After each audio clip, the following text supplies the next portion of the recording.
গাঁৱতো এনে স্কুল মতে মুংকাম পথাৰ প্ৰাথমিক বিদ্যালয়, কিন্তু আমাৰ খাজনা ৰচিদ মতে নতুন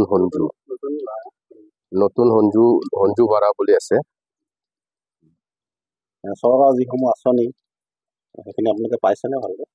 চৰকাৰ আঁচনিটো কেতিয়াবা টিভিত দেখি পাওঁ, কিন্তু প্ৰেক্টিকেলি ইয়াততো আজিলৈকে দেখি পোৱা নাই চৰকাৰ এনেকুৱা সুবিধা দিছে বুলিতো। কেনেকুৱা ধৰণৰ সমস্যাৰ সন্মুখীন হৈ আহিছে আপোনালোকে? সমস্যাটো হাজাৰটা সমস্যা আছে। আপোনালোকে এতিয়া আহোঁতে দেখি পাইছে, প্ৰথমটো মেইন ৰোড পৰা নদী কিনাৰলৈকে আধা কিলোমিটাৰ মান হ'ব। তাত এতিয়া ৰাস্তা যিটো আছে তাৰ প্ৰথম প্ৰব্লেমটো। ছেকেণ্ডটো হৈ গ'ল নাও।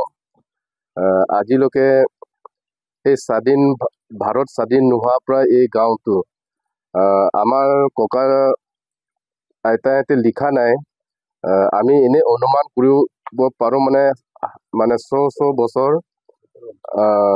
আমি থকা হৈ গ'ল ভাৰত স্বাধীন নোহোৱাৰ পৰাই ক'ব গ'লে।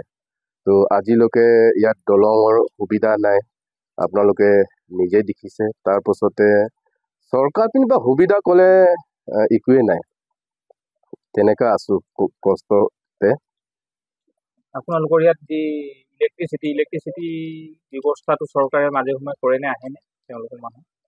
ইলেক্ট্ৰিকটো কি ক'ম, ইলেক্ট্ৰিকটো চৰকাৰে যিমান পইচা ল'বলগীয়া লৈছে, এইটো তাৰ কাৰণেতো চৰকাৰে গুৰুত্ব দিবই লাগিব, কেলৈ আমিতো ফ্ৰীত ইলেক্ট্ৰিকটো জ্বলা নাই। আৰু ক'ব গ'লে ইয়াত পোষ্ট পৰা আদি কৰিতো আমি নিজে কৰিছোঁ, এইটো সঁচা কথা ক'ব গ'লে। নিজে পোষ্ট আনিলোঁ, নিজে কাম কৰিলোঁ, গাঁও গোটেই ৰাইজে মিলি পেলাই মইনা দিন আমি পোষ্ট আনিলোঁ, হাতী নিজৰ টকাৰে হাতী লৈ আনি পেলাই পোষ্ট আনালোঁ।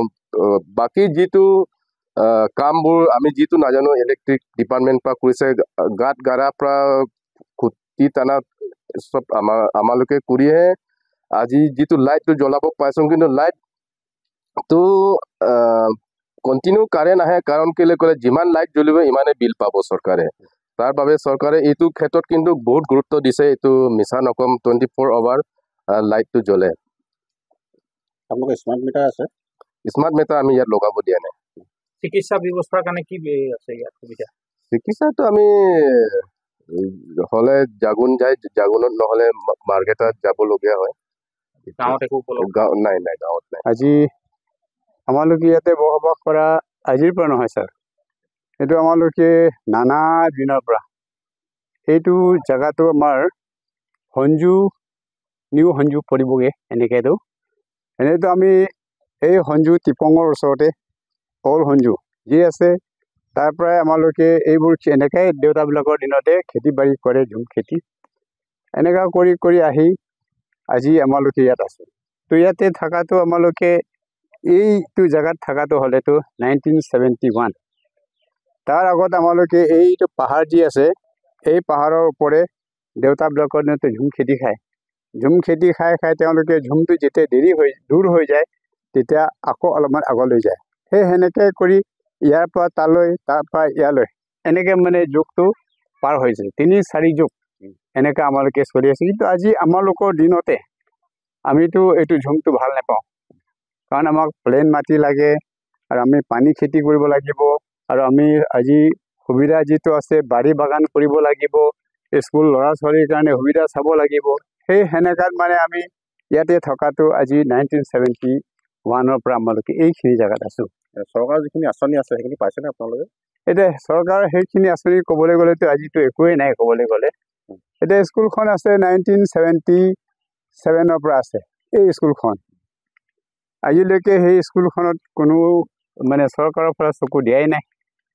মাষ্টৰ ইচ্ছা হ'লে তেওঁলোকে সপ্তাহত এদিন আহিব, 2 দিন আহিব, 1 ঘণ্টা পঢ়াব, গুচি যাব। মানে মাষ্টৰ নাথাকে নি স্কুলখনত?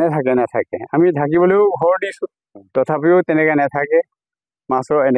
তেনেকৈ তাৰপাছতে আৰু আমাৰ কাৰণে ডাঙৰ বস্তু কি আছে ক'লে, এই নৈখনৰ কাৰণে আমালোকৰ প্ৰব্লেম ডাঙৰটো, কাৰণ মানুহৰ কাৰণে অহা যোৱা সুবিধাটো লাগে। এতিয়া বাৰিষা হ'লে এতিয়া আপোনালোকে নদীখনত নাৱত আহিছে, সেই তেনেকুৱা নাও চৰকাৰৰ পৰা আমি পোৱা নাই। আমালোকে ৰাইজে কালেকশ্যন কৰি পেলাই, আগতেতো আমালোকে বাঁহৰ ভোৰ বাঁহৰ ভূৰ বনাই কিনে আমালোকে অহা যোৱা কৰিছোঁ। কিন্তু আজিকালি আমালোকে এই তক্তাবিলাক কিনি পেলাই ৰাইজে মিলি কিনি মিস্ত্ৰী আনি নাওটো বনাই পেলাই এই নাৱৰীয়াটো ৰাখোঁ। নাৱৰীয়াটোৰ কাৰণে বি আমালোকৰ ইমান প্ৰব্লেম, মানে মাহেকত তেওঁৰ কাৰণে 9-10 হাজাৰ টকা দৰমহা দিবলগীয়া হৈ যায়। তো সেইখিনি টকা ৰাইজে মানে 300, 400, 500 কৰি প্ৰত্যেক ঘৰে মানে কালেকশ্যন কৰি কিনি আমালোকে দিবলগীয়া হৈ যায়। সেইটোও মানে আজি ৰাইজে দিব নোৱাৰা তেনেকুৱা কষ্টত মানে চলাই আছোঁ। তো এই ৰাস্তাটোৰ কাৰণে কি আছে, দলং লাগে আমাক। তো আজি চৰকাৰৰ পৰা আমাৰ কাৰণে দলং নাই। দলংটো বাদেই দিয়ক, এতিয়া নাৱৰ কাৰণে ব্যৱস্থাও নকৰে। এনেকৈ আমালোকৰ কষ্টত আমি চলি আছোঁ। আবেদন কৰিছে নাও কাৰণে? আমালোকে আপত্তিটো বহুত বছৰৰ পৰা কৰি থকা, বহুত বছৰৰ পৰা কৰি আছোঁ, খুজি আছোঁ, কিন্তু নেপাওঁ। এনেকৈ আছে।